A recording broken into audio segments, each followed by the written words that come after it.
Friends, welcome you to speaknowenglish.com, and today I'm going to give you the entire solution of your communication skills in English. Means आज जो मैं आपको बताने वाला हूँ fluent spoken English में जितनी भी ग्रामर की जरूरत होती है वो पूरा ग्रामर एक लेक्चर के अंदर विद इन 20-25 मिनट्स के अंदर में फिनिश हो जाएगा और आपको लगेगा कि मुझे जो इंग्लिश बोलना है उसके लिए मुझे पूरा ग्रामर आता है। ग्रामर में मैं टेक्निकली इंग्लिश बोलना सिखाने के लिए सिर्फ और सिर्फ 7 चैप्टर सिखाता हूँ, जिसका पहला चैप्टर है इंट्रोडक्शन ऑफ ग्रामर। और आप ये वीडियो के साथ बने रहें और ये आगे मैं वीडियो के साथ अगला चैप्टर बताऊंगा जो पार्ट्स ऑफ स्पीच है।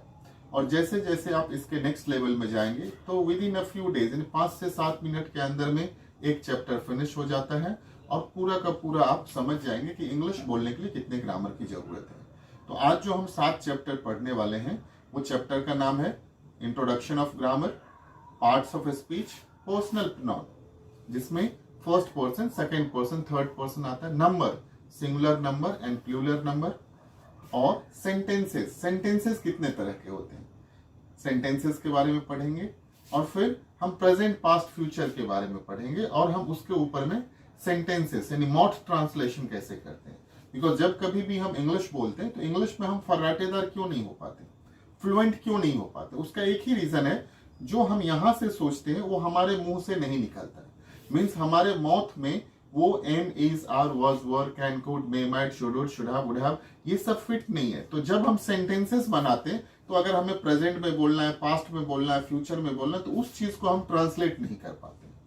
तो आज हम लोग वो पूरे के पूरे जितने भी आज तक का आपका प्रॉब्लम है ग्रामर का, उसका पूरा का पूरा solution with in 1 videos, with in 20-25 minutes. हो सकता है ये वीडियो कुछ लंबा हो, लेकिन अगर आप ये वीडियो के साथ बने रहेंगे तो आपको लगेगा ये जिंदगी का एक फर्स्ट, लास्ट एंड फॉरएवर एक वीडियो मिल जाएगा और जिसके द्वारा आप पूरा का पूरा इंग्लिश बोलने लगेंगे। और आज हम बहुत ज्यादा इन डेप्थ में नहीं जाने वाले हैं। हमारे पास ये जो पूरा का पूरा जो ऑलरेडी प्रेजेंटेशन है, जो पावर पॉइंट प्रेजेंटेशन है, वो प्रेजेंटेशन के ऊपर में हम पूरा रिमार्क करके, डिमार्केशन करके आपको बताएंगे कि किस तरह से आप इसको अच्छी तरह से समझ सकते हैं।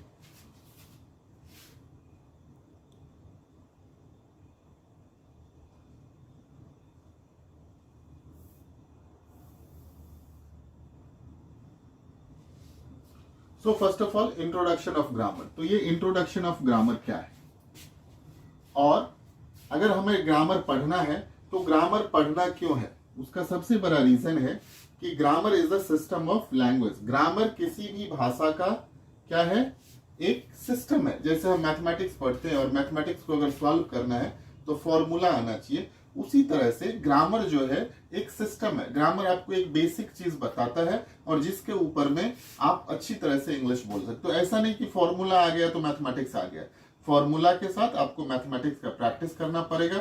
उसी तरह से ये जो बेसिक ग्रामर है, ये जो सिस्टम है, वो थोड़ा सा सिस्टम समझ लेने के बाद आपको मॉथ ट्रांसलेशन करना पड़ेगा एक मेडिटेशनल वे में और आप इंग्लिश बोलने लगेंगे। एक बहुत बड़ा आंसर है कि अगर हमें ग्रामर पढ़ना है तो क्या हम ग्रामर को रूल्स मानते हैं? नहीं, ग्रामर को हम रूल्स नहीं मानते, क्योंकि रूल्स किसी गेम में होता है कि ये 4 हो गया, 6 हो गया, वाइड हो गया, नो हो गया। बट ग्रामर इसके लिए जरूरी है बिकॉज ये हमारे साउंड्स को रिप्रेजेंट करता है, डिमार्क करता है कि आप प्रेजेंट में हो, पास्ट में, फ्यूचर में। जैसे अगर हमारे इंडियन मदर टंग में मराठी, गुजराती, तेलुगु, तमिल, पंजाबी, उड़िया, हम जो भी कुछ बोलते हैं प्रेजेंट, पास्ट, फ्यूचर में बोलते हैं। उसी तरह से जिसका मदर टंग इंग्लिश है वो भी कभी ग्रामर नहीं सीखा है, लेकिन वो प्रेजेंट, पास्ट, फ्यूचर में बोलता है। जैसे हम लोग हिंदी में बोलते हैं मैं जाता हूं, मैं जाता था, मैं जाऊंगा, तो हमें पता नहीं ये प्रेजेंट है, ये पास्ट है, ये फ्यूचर है। उसी तरह से जो जिसके मदर टंग होते हैं ग्रामर, उसको पता होता है। तो ग्रामर को हम लोग एक एज अ सिस्टम समझते हैं, उसको रूल्स नहीं मानते हैं, right.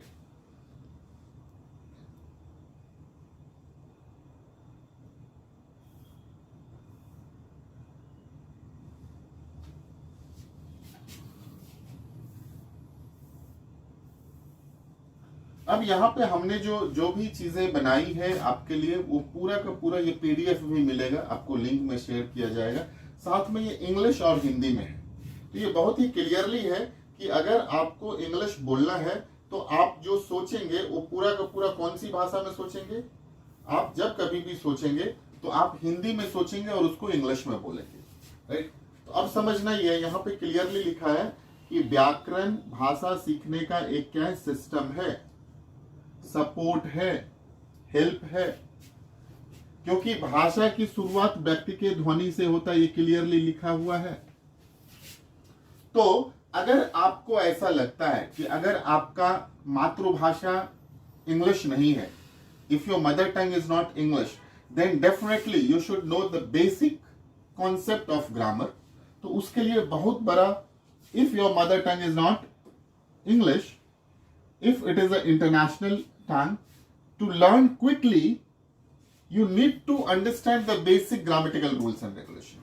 So once you understand the basic rules and regulation, you will able to speak present, past, future in the very correct manners, and you will able to tell the people whatever you are thinking in the present, so the things you will come out same sentences in the present. If you want to speak in the past, in the same way you will speak in the past. If you want to speak in the future, with the same year you will speak in the future.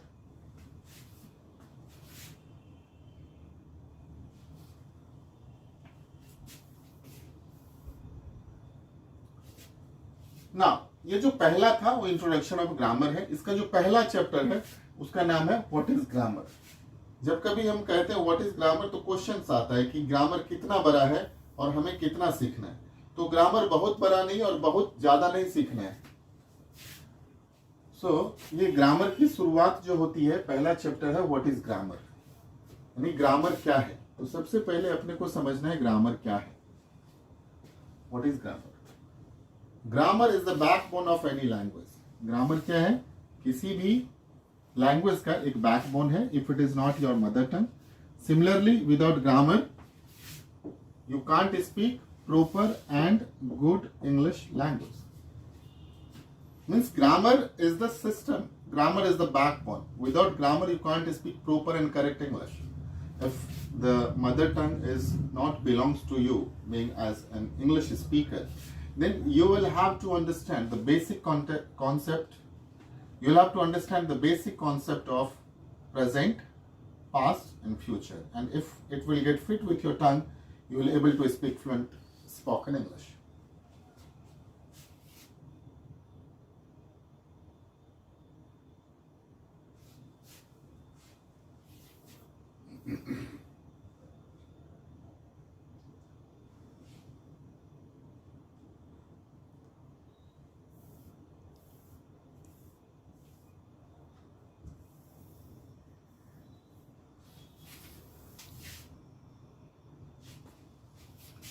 Now, here questions is what is grammar? Grammar denotes, grammar indicates how to listen correctly, how to speak correctly, how to read correctly, how to write correctly. यानी कैसे सही सुने, कैसे सही बोलें, कैसे सही पढ़ें और कैसे सही लिखें।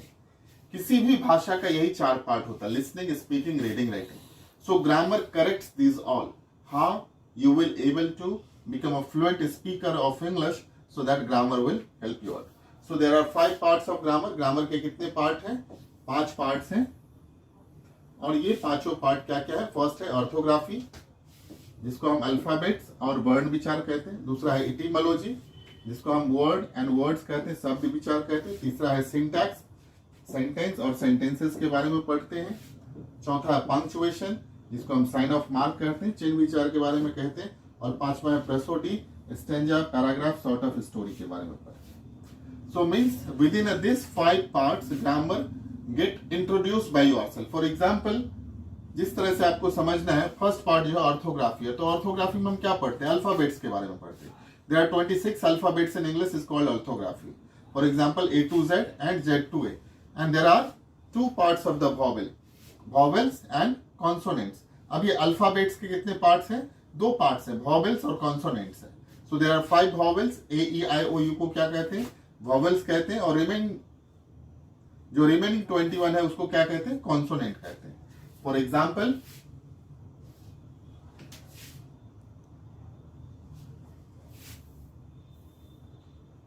just we'll understand with this.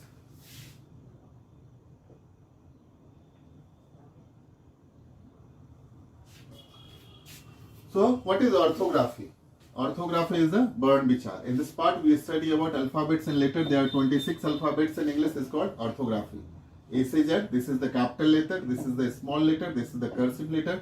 So this is बड़ा अक्षर, छोटा अक्षर, घुमावदार अक्षर. Capital letter, small letter, cursive letter, right? So there are two parts of alphabets. Alphabets के दो parts होते हैं, vowels and consonant, right? So there are 5 vowels. Hindi में इसको स्वर कहते हैं, vowels को हिंदी में स्वर कहते हैं और consonant को व्यंजन कहते हैं. तो ये 5 क्या है? स्वर है. और ये जो 21 है ये क्या है? कॉन्सोनेंट है, राइट? अब ये डिपेंड करता है आपके ऊपर में कि वॉवेल्स और कॉन्सोनेंट को आप किस तरह से समझते हैं. आगे जाकर के जब हम ए एन दी आर्टिकल पढ़ेंगे तो उसमें ये बहुत सारा हेल्प करता है कि उच्चारण के अनुसार से, प्रोनाउंसिएशन के अनुसार से हम कहाँ ए लगाते, कहाँ एन लगाते, कहाँ डी लगाते.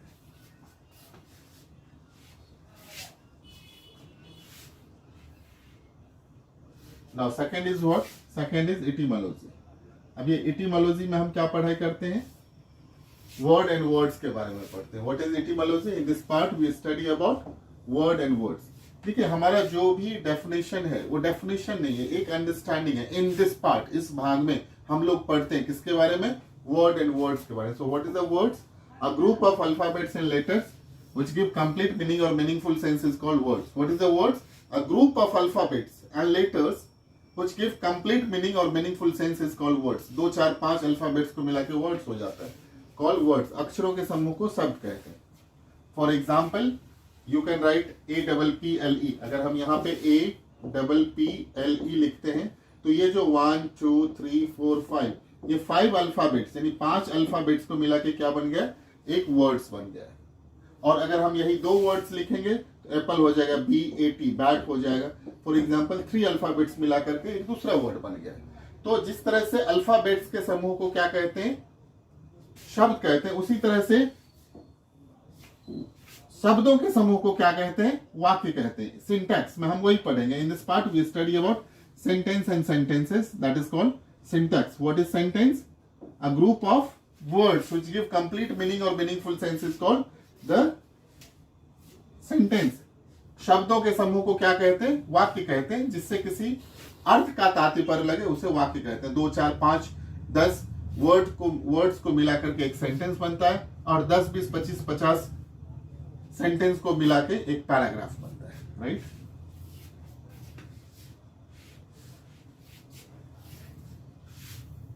Now the fourth part is the punctuation.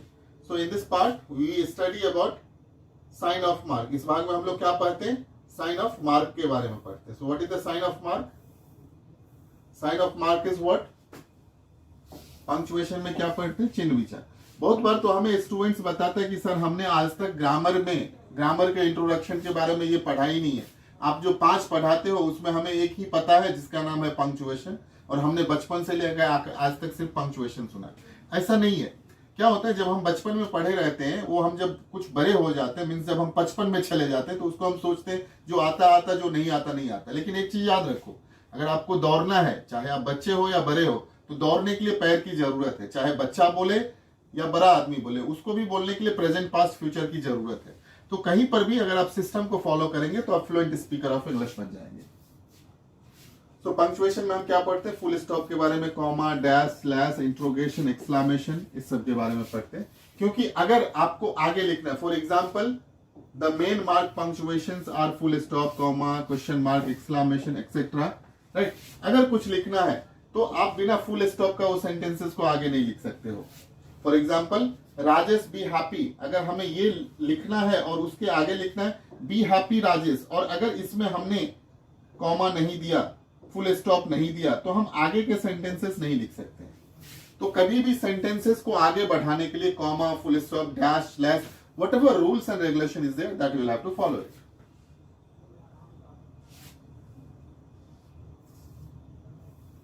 Fifth part जो है that is called the prosody. What is prosody? In this part we study about stanza, paragraph, short of story, that is called prosody. अब prosody क्या है? इस बात में हम लोग क्या पढ़ते हैं? Stanza, paragraph, short of story, books, novel, etcetera.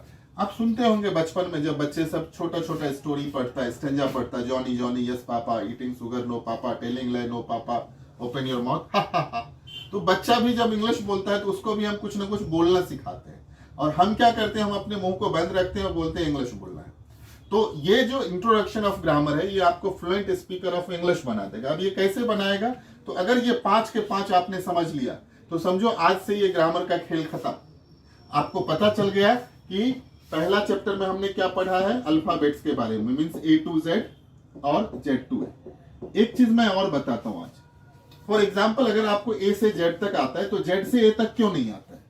इसका सबसे बड़ा रीजन है कि बचपन से लेकर आज तक आपने क्या पढ़ाई किया है, A to Z, ABCDEFGHIJKLMNOPQRSTUVWXYZ।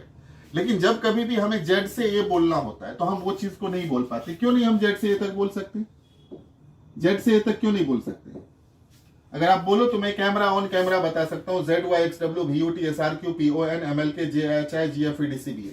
हमने कुछ छोड़ा नहीं। अगर आप बोलो तो मैं उतना जल्दी लिख सकता हूं, ZYXWVUTSRQPONMLKJHIGFEDCBA। तो मीन्स हमारा कहने का अर्थ क्लियर है, जो आप बोलते हो उस चीज को आप अपने टंग से निकाल सकते हो। फॉर एग्जाम्पल अगर आप इंग्लिश बोलना चाहते हो और इंग्लिश को अगर आप 2-4 बार नहीं बोलोगे तो वो नहीं निकलेगा। ये ऐसा नहीं कि मैं A से Z और Z से A तक बता दूं तो आपको इंग्लिश बोलने आ जाएगा, लेकिन मेरा ये बताने का तरीका है कि अगर आप A से Z बचपन से लेकर आज तक बोले हो तो कितना फ्लुएंटली बोलते हो। उसी तरह से अगर आप बोलना चाहते हो ZYXWVUTSRQPONMLKJHIGFEDCBA, तो मीन्स आप जितने टंग को ट्विस्ट करोगे मेडिटेशनल वे में, उतने अच्छी तरह से आप इंग्लिश बोलोगे। फॉर एग्जाम्पल ये हमने एक पहला बताया है कि जब अल्फाबेट्स आता है तो अल्फाबेट्स के बाद क्या बनता है, दूसरा अल्फाबेट से क्या बनता है, वर्ड्स बनता है। तीसरा क्या बनता है, सेंटेंस बनता है। चौथा क्या बनता है, पंक्चुएशन बनता है। पंक्चुएशन बनता है। और पांचवा क्या बनता है, रसोडी बनता है। तो ये जो पांच है, एक अल्फाबेट से क्या बन गया, वर्ड्स बन गया। वर्ड से क्या बन गया, अल्फाबेट से क्या बन गया, वर्ड बन गया। वर्ड से क्या बन गया, सेंटेंस बन गया। सेंटेंस से क्या बन गया, सेंटेंस को आगे कब तक नहीं लिख सकते, जब तक पंक्चुएशन नहीं होगा, full stop, comma, dash, slash, whatever, right. रसोडी में हम क्या पढ़ते हैं, स्टैंजा, पैराग्राफ।